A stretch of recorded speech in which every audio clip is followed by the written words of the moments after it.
How's it going, guys? Patrick Hanley from APC Physio. Today we're going to talk about low backs and the different type of low backs that we've seen in clinic over the last couple of days. But firstly, we just want to kind of lead you in the direction of our new website, which has loads of free information. You can download a back pain booklet, so it's a PDF, and you'll download it, and then you get some information tips about how to manage your lower back pain and solid advice, no nonsense. And then after that, then you get a couple of emails again in the different contexts of different types of back pain and the types of things that we see in clinic all the time. So it's all solid and it'll be benefiting you a lot. So firstly, we're going to secondly, we're going to chat about the types of low back pain we've seen this week. So Stephen, do you want to crack on? Yeah, so low back pain is something we see very often in the clinic. I had somebody a couple of days ago, a female who came in after playing a football game, and she had an acute low back spasm, as she was referring to it. She was quite leaned over, she was in intense pain, so we got her in, assessed things, did some hands-on treatment, gave her a form of a diagnosis, and she left feeling much better initially. But then also we gave her a lot of education and advice on what to do and what not to do, and started off with some general exercises really And in that acute back pain setting, it's really we know that the back is injured and it's tightened up or it's done whatever it's done in response to that immediate injury or overstrain or whatever. Just like another guy I saw earlier in the week, and he was doing a lift in gym and he felt a tweak in his back. Later on that evening, it only tightened up really, really bad. Yeah. But the advice is that don't freak out, basically, trust that your body will heal, but then we need to introduce normal movement as your body can tolerate it in a sensible approach. Yeah.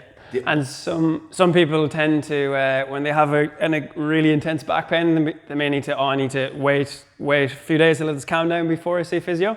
That's definitely isn't the right thing to do, because we can get things to calm down initially. Yeah. And the sooner we start specific movements and exercises, then the sooner that will prevent any suboptimal movement patterns. And so what happens, you'll see the person we go into guarding posture, they might tighten because of this. That's a protective response to the body to the strain or the little bit of a tweak or whatever it is. And it can be good for the first couple of days, but then we don't want you walking around like that for ages. We want to get you to be able to bend properly and lean and be confident reaching over to one side. So that's why that early intervention. We're not talking about multiple sessions in a week.